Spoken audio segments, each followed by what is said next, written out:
Avis chers abonnés, shalom chers frères et sœurs. Avant d'aller plus en avant dans la relecture du sens spirituel de la Genèse, je tiens à faire un rappel essentiel. Durant toute l'histoire de son peuple, Dieu, évidemment, n'a pas changé de discours. Il n'est qu'amour et il a tenu un discours d'amour. Mais l'homme n'était pas prêt à l'entendre de cette oreille. Et donc, la compréhension a été évolutive.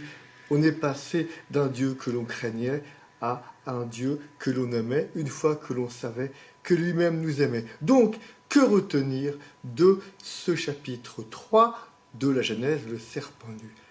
Tout d'abord, le sens spirituel.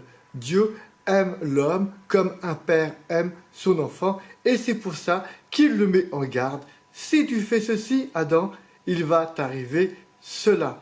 Première certitude, c'est l'amour de Dieu qui est un père pour l'homme et pour la femme. Deuxième leçon, va-t-on dire, spirituelle, nous ne sommes plus dans la symbolique, mais dans la réalité spirituelle. Eh bien, Adam ne va pas payer seul les conséquences de sa transgression. De toute façon, ce machal a double sens, chronologique et logique. Chronologique, à savoir que c'est une épreuve initiatique, et logique, à savoir que vu que Adam, c'est chacun de nous, eh bien nous allons passer par ces tentations, par cette transgression, et nous le verrons plus longtemps et plus loin dans la Bible, par le pardon. Donc la liberté est aussi la possibilité de choisir mal, à savoir de viser mal, et c'est ce qu'on appelle péché. Le mot péché n'est pas dans ce passage de la Bible, pas plus que péché originel, ni que chute. Le péché, c'est donc un manquement à l'amour. On a cru qu'on visait la bonne cible, mais on a visé à côté, et ça, c'est tout à fait humain et tout à fait compréhensible, mais tout à fait pardonnable. Donc, il y a un héritage, pas seulement pour Adam et pour Ève, de cette transgression, à savoir que Adam a voulu, comme Ève, essayer d'expérimenter ceci, cela, de trouver par elle-même ce qui est le bien et le mal, avec le risque de chuter. Cette fois, on peut utiliser le mot. Donc, l'héritage ne se fait pas comme on l'a cru, l'héritage des fautes, des péchés, des ancêtres. Ce n'est pas ça qui donne des personnes handicapées ni malades. On a cru ça jusqu'à très longtemps. Et certaines personnes le croient encore. Non, l'héritage est donc spirituel.